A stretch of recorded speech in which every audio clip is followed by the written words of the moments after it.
On episode 65, we're talking about the most common marketing questions for dental practice startups.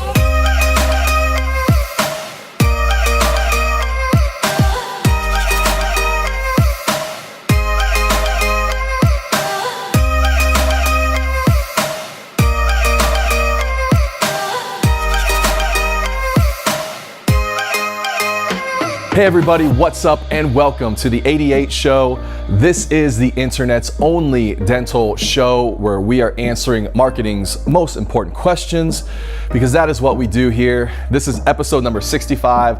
I'm your host, Joshua Scott. Got Jay Moore behind the camera, got Caroline over here behind the camera, got Joe in front of the camera, Ratcliffe in front of the camera. Fun Monday. Man, we're kind of hopping around here. We're doing filming a current situation at the same time. We've got 88 show number 65 happening. We also have a client practice we're headed to this afternoon. So man, I got Jay Moore moving. Lots of filming today. And kind of post March Madness, stayed up too late last night watching Duke lose and Louisville lose, but it's a fun time of year. Today's episode, if you've been following along, you know that March we're into the topic of Mars, and we're talking about what colonizing Mars has to do with startup dental practices. And so if you missed that, go back last week or 2 weeks ago to episode 64 and catch that episode or read the article. We'll put that down in the links below. But today, we're going to talk about the most common questions I see when it comes to startup dental practices. So common marketing questions to dental practices, startup practices, and then I'm going to come back towards the end. We're going to talk about just some of my observations. We've worked with quite a bit of startup practices, seen some trends, seen some patterns. Want to kind of end the show with that, and we'll go from there. So let's get to question number one. What's a good marketing budget for a dental practice startup? You know, this is a really good question, and some of it's about money for sure, but some of this question is about momentum. And what I have found is that most practices underestimate what it takes to build momentum in a startup. And we were literally just discussing that this morning earlier. And so it just, when you have nothing and you're trying to go from nothing to something to a dental practice, you just kind of underestimate those first like 3, 4, 8, 6, 8 months where there's no brand, there's no name recognition, there's been no marketing in the past. And so it just takes time to build that, okay? So it's really a question of momentum. But now what I've seen kind of on the numbers side, if we're gonna get real practical, I see probably on average, most practices probably launch startups with somewhere between, I'd say, $25,000 to $40,000 the first year of marketing. I think that that's adequate. I think that that gives you the pieces you need to build a really great brand from the start and then also execute on that and get some things done. We've also worked with some practices. The real successful ones are, and probably honestly, they're somewhere between $60,000 to $80,000 the first few years per year spending that on marketing.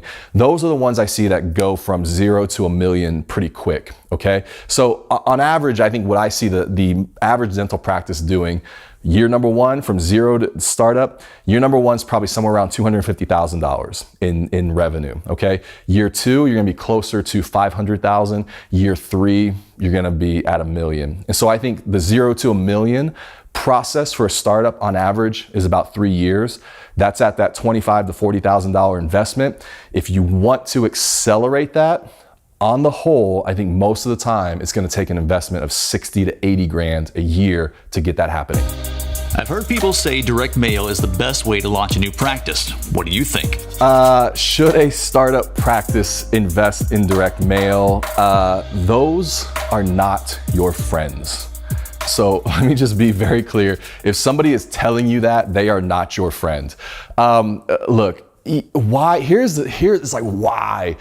It's going to cost, direct mail is going to cost you at a minimum $30,000. On a startup practice, I guarantee you the big companies out there are going to come back with a quote in the $50,000 or $60,000 to do this mail blitz.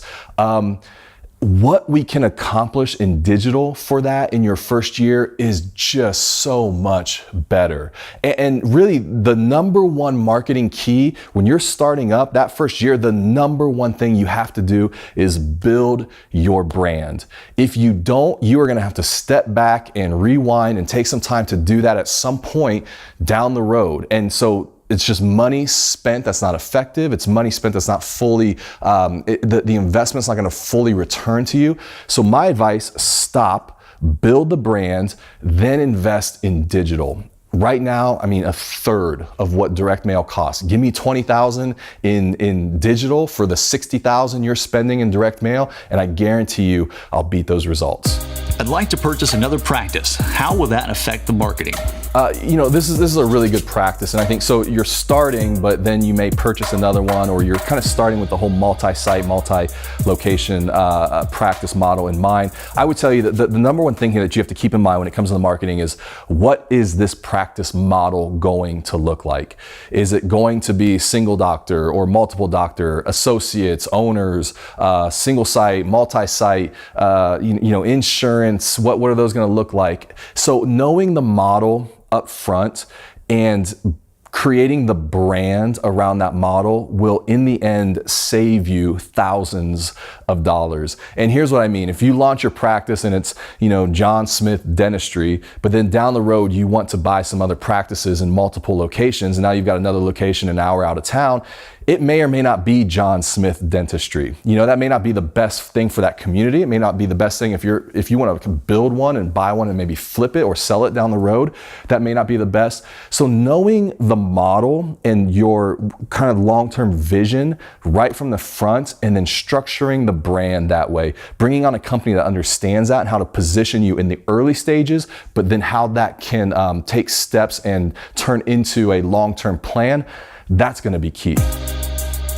All right, so let's take a moment here. Let's talk about some observations for startup practices, or probably just some of my advice or just things that I've seen and pass along to you. If I was doing a startup practice, this is probably some of the advice I would follow. And the first one is patience. We talked about earlier, I think most of us really underestimate what it takes to build momentum. And I would say that starting a practice or starting a business from scratch is literally a 3-year process. I think from what I've seen, it takes most businesses, most companies, most practices 3 years to kind of get to that point where it's like, okay, breathe, we're not gonna die, we made it. And so you can kind of take that breath and just reset. And so momentum's a funny thing, man. We think we have it, but we underestimate how long it takes to build that. And so I think patience is key.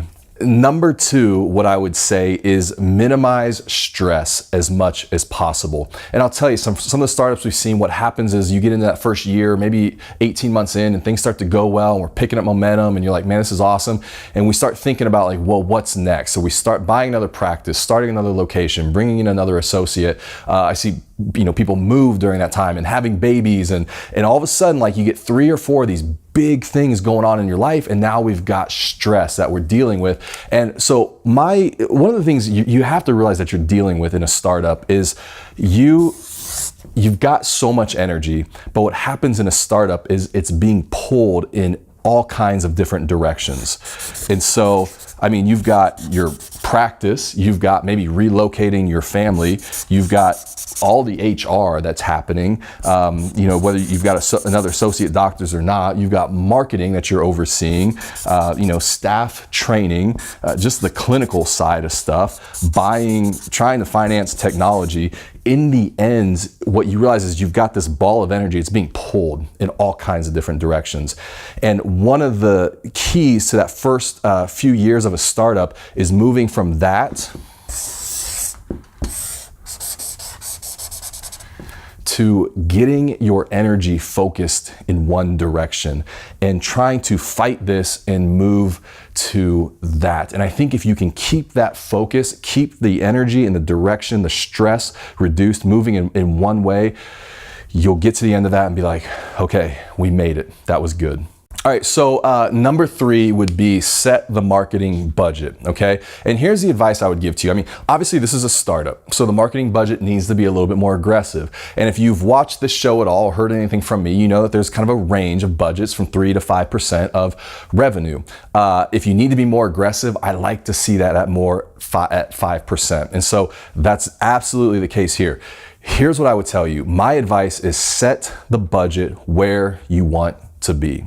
So if the goal is to get to $1 million, like that's your first big goal. Let's get to $1 million and we can stop and breathe and then go from there and reset. If the goal is $1 million, then we need 5% of that. We need to set the budget at $50,000. So if the goal is $1 million practice, then let's set the budget at 5%, which is $50,000. If you spend that, that's probably my best advice. If you said, how can I get to $1 million the quickest? Set the marketing budget at that. I think there's enough there to make some serious headway and probably get way ahead of that 3-year mark. All right, and then number 4 is, man, just start with the brand. Back up, define who you are, why you're doing this, get a logo, photography, website, all that represents your approach to dentistry and what you're trying to do. It's like, look, it's dentistry, but it should be beautiful and inspiring. And I promise if you can start off making it inspiring, then you will not have a problem attracting and retaining patients. All right, and number 5 is 1,000 true fans. There's a really great piece out there by Kevin Kelly called 1,000 True Fans, and it's really definitive of what this age of the internet is and how that works with businesses. And the goal is, or kind of the focus is, you don't need every patient in your community to come to you and see you. You don't have to get every patient. If you can get 1,000 true fans of your practice,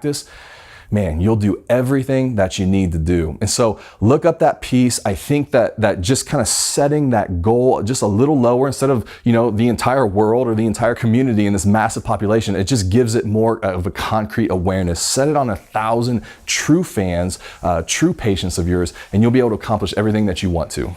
All right, and then last, number 6, and that is celebrate. As we were looking last week or last episode in the article about launching to Mars, you can't just blast your way there over the next 3 months and use up all this energy and maintain that pace. And so if you're in a startup, one of the things you can do instead of just going hard all the time is make sure you take moments to stop, celebrate with your team, celebrate small successes.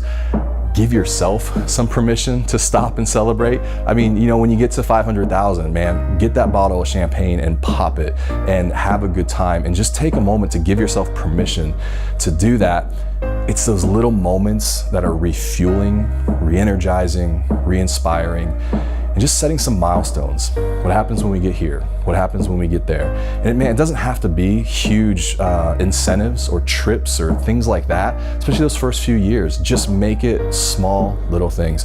Bring the bottle of champagne in for the staff after hours because you got 50 new patients that month or whatever it is. But the type A in us, the driven personality in us, we just go, go, go, go, go. And if you do that, you're gonna burn out, you're gonna get tired. So stop, take some time to celebrate. All right, guys, that wraps up episode 65. Thanks so much for being here. Before we go, question of the episode: when was the last time you celebrated with your team? Or even with yourself, celebrated with yourself? When is the last time you threw a party for yourself and stopped and celebrated? No, I mean, seriously, think about it. It might be a good time to do that. Even find something small and celebrate with the team. Thanks for being here. The article is linked down below. It's Mars. Check it out, what colonizing Mars has to do with dental startups. We're closing out March here, going into April, and next month's topic is going to be what's the ROI of your face, and talking about the value, the return on investment on branding. So that's coming up. If you want to check me out on social media, best place to follow me is Instagram. We'll put that right down here. Jay Moore, throw the graphic in. I think that's it. Guys, thanks so much for being here. I'll see you next episode.